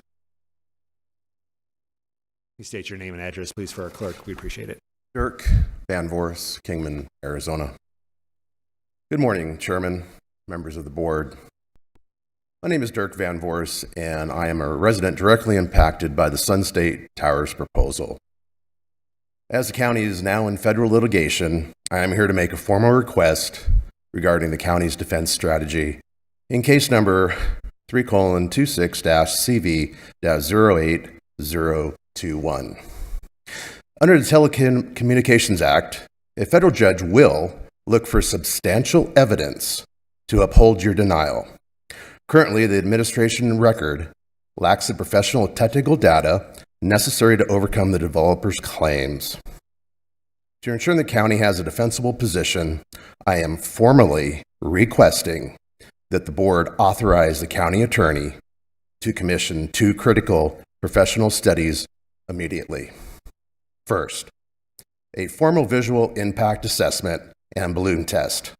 The county must prove with professional photo simulations that this 195-foot tower is not the least intrusive means of providing service and that it is fundamentally violates the local aesthetic zoning. Second, a diminution of value study by a certified real estate appraisal. We need expert data to move beyond public distaste and prove the objective economic harm this specific tower design inflicts on our community. The developer will be bringing high-paid experts to court to claim there is no other way to provide service to this area. If the county does not present its own expert-backed evidence, we will be at a significant disadvantage. We ask the board to treat these reports as essential litigation expenses to protect the integrity of our county zoning authority and the property rights of your constituents. I will be handing a copy of all this to the clerk. It's a formal version of the request for the record. Thank you. Thank you, sir. That was the last person we had signed up to speak on this item. There is no action required on this item. We're going to move to item number 44. Discussion, possible action, accept the detailed project summary reports for the Davis Camp Dock and Launch Ramp Improvements ARPA project in accordance with Administrative Procedure 2-1, Mojave County Construction Contracts Change Orders on behalf of Public Works. Director Acton, on behalf of. Yes, so good, is it afternoon? Not yet. Good morning, Chairman, Supervisors. I am just kind of kicking this off. So back when the board stopped, I guess, delegated the authority to sign change orders to the county manager, they adopted Administrative Procedure 2-1, which required any time that we award a construction project with a contingency that as part of the project closeout process that we submit a report to the board that shows any kind of findings, what the total financial impact of the project was. And because that's part of a project closeout, it's something that my office handles. I am not a project manager. I'm not overseeing the project. And so I'm going to punt it to Director Latosky to share some of the overview. Essentially, this project had a few different project managers. It was an ARPA-funded project, 365 days of completion. They accepted substantial completion about a month and a half before that, but had to finalize everything else. And Director Latosky can kind of go through some of the lessons learned. And I know he has some pictures to share with the board.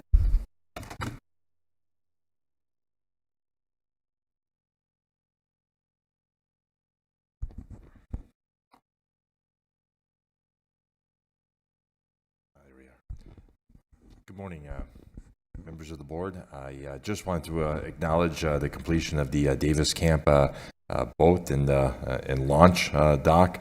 This is really the centerpiece of the South Beach recreation. While under construction last year, we probably did see an impact toward revenue, but we're extremely excited to bring such a modern facility and dock and launch ramp to fruition and make that available to our patrons. This was a project that was delivered ahead of schedule and under budget. And I really got to give Public Works staff all the credit who championed this effort. I would like to acknowledge, and I don't always do this, but I really have to. Steve Walker was our construction inspector. Because of the ARPA project, we were able to bring Steve in and have his salary reimbursed by the ARPA funds. But Steve was on this project day in and day out, and is really credited for keeping to strict timelines with the contractor, because one of the things that came up, contractors awarded the project in late December of 2024, and we had until mid-January with the Army Corps of Engineers to complete all the dredging work. While staff stepped in, got an extension with the Army Corps all the way to the end of January. The contractor, Lewis Construction, was highly cooperative. They got their work done. The longest lead time was the actual prefabricated dock and launch. That was a 10-month endeavor. But during the course of, and if I go back up, during the course of the walkway reconstruction, which is also flanked by brand new LED utility poles, our construction inspector did see some deviation from the design plans. Of course, this needed to be ADA compliant. Flagged it, got persons such as myself involved, and we practically redesigned the pathway without encountering some onerous construction costs, because we flagged it early before it was constructed so that we could step in, make the appropriate adjustments. Again, had a highly cooperative contractor and finish the project again with a product that we are really proud of to be able to show our patrons. So other persons I'd like to acknowledge is Marty O'Connor, our budget and accreditation manager. She was the financial administrator for this project throughout its entire duration, and Sergio Godino, our project manager, who brought it to a successful close. And I'd offer any questions. Supervisor Martin. Thank you. Steve, what was the total cost of this project? Supervisor, Chairman Lingenfelter, Supervisor Martin, the total project budget, the total cost is $460,554. Okay. As you know, we're going to meet with the Lake Mead people about South Cove. We got a $500,000 grant from the state to do South Cove improvements. I noted on here, because of the water level in the river, are you not concerned that in low water conditions that you will not be able to launch boats there? Chairman Lingenfelter, Supervisor Martin, yes, in low water conditions that would likely be an issue. This is a floating dock, so it's obviously a product of the watercraft size. I would anticipate that could be a problem, particularly in these winter months, but it's usually summertime that Right. would not be a problem. Right. Okay. And another thing I think Sam and I would, well, I don't know about Sam, but I would appreciate seeing those directions in those documents because we're meeting with them tomorrow. Okay. And I'd like to be able to show them that a floating dock, even handicap floating dock, could be done because my information is that's not being suggested at South Cove, and I think it should be. I think we should have a floating dock up there if it'll work there, even with the water conditions. I noticed the way that works is that dock slides down a pole. When the water goes down, the dock will go down. That's correct. So if that information is available, I'd sure like to be able to take that to MPS and say, hey, we'd like to see that. We'll send it over to your office this afternoon. Thank you, sir. Supervisor Letman, this is your district. Any comments? Yeah, looks great. Thank you very much. I think that was just no action is required on that, right? Just an update. Thank you both for that presentation. We're going to move to item number 45, discussion, possible action, approve and authorize the chairman to sign a letter of support. Mr. Chairman? Yes. Do we need to accept? No, I asked, no action required on that. So we'll move on to item number 45, approve and authorize the chairman to sign a letter of support for the I-40 Tradeport Corridor Build Planning Grant application as provided in the backup materials. Do we have Director Ursenbach with us to explain this? Hello, sorry, I'm out of town.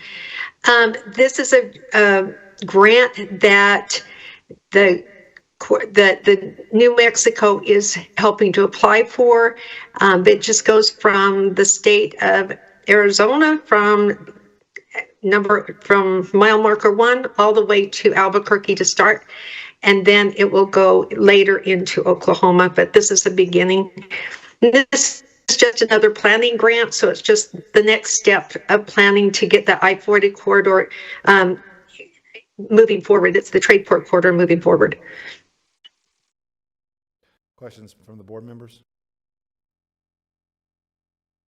Director Ursenbach, can you let us know exactly what the benefits are for Mojave County being a part of this? Yes. So part of it is putting in AV charging stations for trucks so that we can make sure that they can get from the port and charge up through I-40 and into New Mexico. But also, one of the things that they're working on is bringing in what I call an inland port, where those containers will actually stay here in Mojave County, and we've got a couple different places we're looking at to build out. One's in Griffith, one is by the industrial park in Kingman, once they have a little bit more land. And then also, it'll bring in more businesses, more industry to help support that. So when you have an inland port, it brings in a lot more industry that comes and surrounds that. And so it's going to be a huge benefit tax-wise as well as logistics-wise.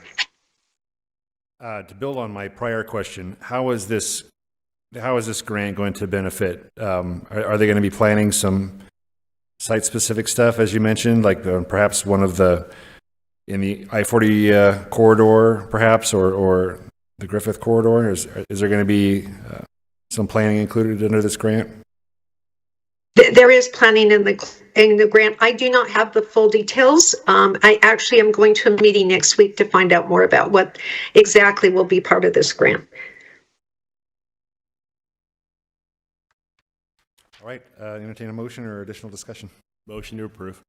For that motion, do I have a second? Second. All in favor, please say aye. Aye. All opposed? I just appear to have it. Do have it. So ordered. Thank you. What he did for 46. Move to call to the public. Bridget Lewison.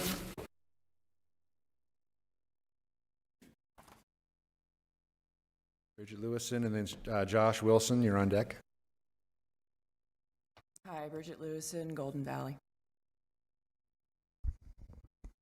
A true patriot defends the right to free speech, even if he disagrees.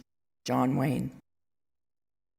To control the content of libraries, the Communist Party in China employs strict guidelines on what materials are deemed acceptable or unacceptable, requiring books to undergo an approval process before being included in libraries. Censorship is a slippery slope that leads to tyranny. Ronald Reagan. In Iran, books must receive approval from the Ministry of Culture and Islamic Guidance before they can be published and distributed. The marketplace of ideas thrives on open dialogue, not suppression. Rush Limbaugh. In Venezuela, the government has significant control over media and information, including books, and has the authority to censor books in libraries. Censorship is a tool of oppression. Joseph Smith.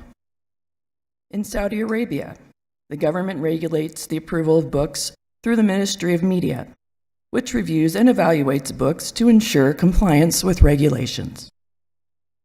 Censorship is not just a political issue, it's a fundamental threat to democracy. Sean Hannity. Without free speech, there is no such thing as truth. The moment you silence opposing voices, you destroy the foundation of democracy. Charlie Kirk. Thank you. Josh Wilson? Josh Wilson? George Loya? Oh, Josh Wilson. Okay, I didn't see you back there. Come on up. Take your time. You state your name and your address for our clerk. We'd appreciate it. I'm Josh Wilson, and I exist at 2691 Littlefield, or Scenic, Arizona, 86432. Yeah, my name's Josh Wilson, and I probably spend a little bit too much of my time following the federal government's genetic engineering regulations. A couple years back, I saw it going off the rails, completely censored on speech. I organized an organization, byandforthepeople.org. Has recently found a bill making its way out of the Natural Resource Committee called H.R. 1897. This bill will modify the Endangered Species Act to allow genetic engineering and biotechnology to be used in the animal's DNA. They will patent and lease it to the Department of Interior agencies like the BLM, not the Black Lives Matter. Anyway, the Bureau of Land Management. So H.R. 1897 is it's getting ready to go in front of the House of, the House of whatever.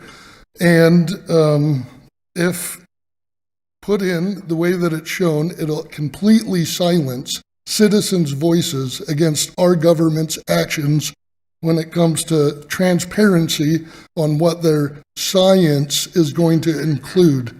Now, the plan is plants and animals and microorganisms, and I beg you guys to give more time in a session coming up. Oh, I did find out this bill, because I am planned to go on March 5th in front of you, Travis, in front of the Recreations meeting through Barlow. We're working on that.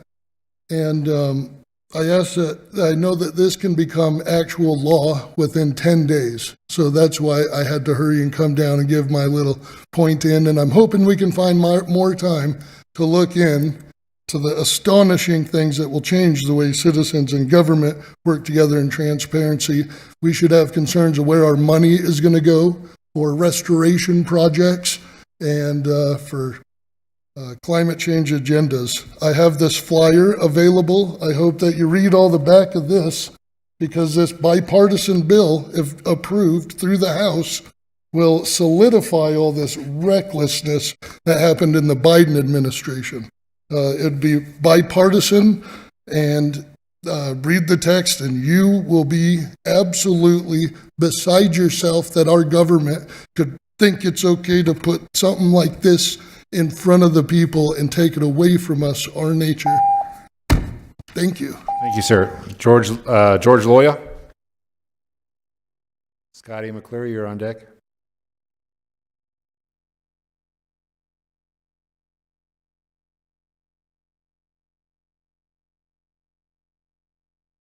George Loya, Golden Valley, Arizona. First of all, I'd like to thank Ron Gould for his support on the Dorado project a couple of weeks ago. And can you guys give us an explanation of why you decided to vote yes on that project? We've had so many meetings, and everybody was there, including Don Martin at most of them. And I'd like to know why you guys decided to approve the Dorado project. And so many people in our valley decided that that's not the way we wanted it to go. That's all. Scotty McClure. Mike Ross, you're on deck.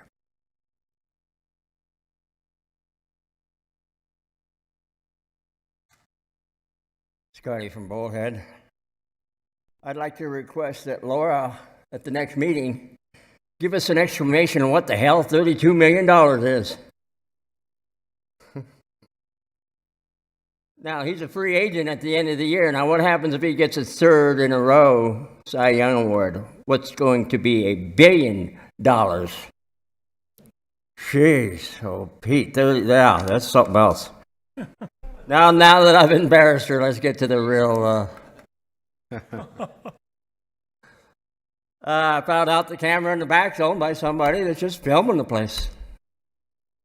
And I like hands-on, but you should have explained that to us. Nothing better than hands-on work anyway. So, and I had no idea this TV was ever up here before, and I've been to more than one meeting, but somehow the camera angle got down there, and it was showing the full thing. I never knew that was there before. So that answers that. I tried to get some paperwork, a form, this morning up at the supervisor's office upstairs here, and I wanted to gripe about election interference that happened a couple years ago. And Letman, I'm going after you, Toby Carter, and the city of Bullhead, and what you guys have been pulling 2 years ago. So since there are no forms to fill out, I'm just going to go to the Attorney General. I had no idea you had 0 forms, that I can't make a complaint. So whatever. I just go to the Attorney General, because I tried to get a space to rent at the farmer's market, and they refused me. They don't allow election people down there. You can't rent a space there. So I go down there Saturday, whenever they had the last one, and there's the GOP red, white, and blue thing there, doing things, and a whole bunch of LD30 people out there getting petitions signed, but not Scotty. He was refused. I've had it. This is not the only thing there. I'm sick and tired of Toby Carter's BS in the Chamber of Commerce and the Parks and Recreation Department fighting me. They're afraid I might win. But I've had it with you people. No forms upstairs to make a complaint. I wanted to go to you guys first, and then to the Attorney General. To hell with you. Going to the Attorney General. Mike Ross.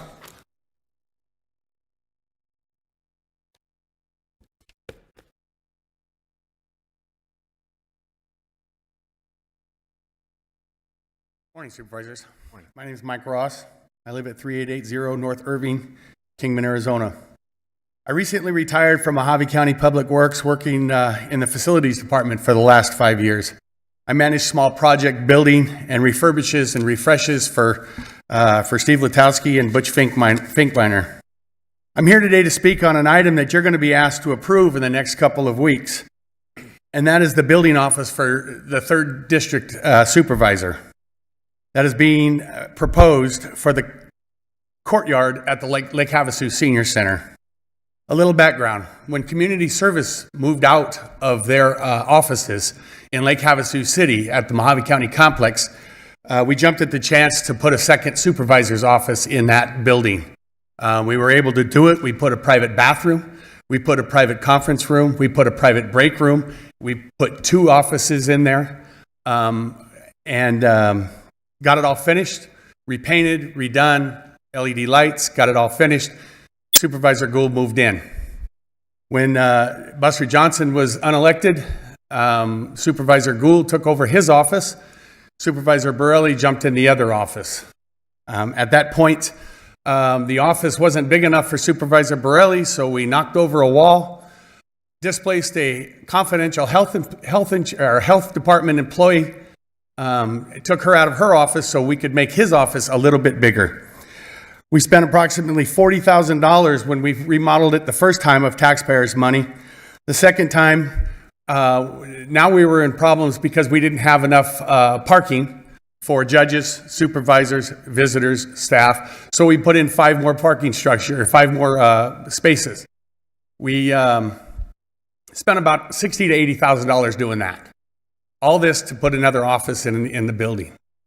Now he wants to spend another $300,000 to $500,000 to put an office in the senior center, at the senior center, because he says he's out of his constituency. His constituency is 1 block away, but he was out of his constituency when he was working for the state. Didn't have a problem with it. Now he's got a problem with being 1 block out of his constituency. That office needs to be in the Mojave County building. It doesn't need to be anywhere else. We don't need to be tearing up a bunch of trees, a bunch of bushes, a bunch of stuff out of the senior center. If you go walk through the senior center in that courtyard, you'll see that most of those trees are dedicated in the memory of people. And to put his building in there, we're going to have to tear those trees up. Not only that, but I don't think the $300,000 to $500,000 is going to cover that building, the one that he wants to put in. He says he can make it happen. Bids are due next week. We'll see. But I don't think it's going to happen. I ask that you don't let this happen. All right? $300,000 to $500,000 could help with the morgue. It could help carpet the rest of this building that we started and didn't get to finish. It could help carpet the court in Havasu that we started and didn't get to finish. There's a lot of projects that are not wants, they're needs. Please vote no on this. Mr. Chair. Supervisor Borelli, thank you. Thank you. I need to set the record straight. I'm more than happy to stay where I'm at. However, I'm going to be evicted out of that space because the court has expanded to a Division 8 court. So that the courts are going to need that space that I'm currently in now. It's an absolute fact. We are adjourned. Thank you.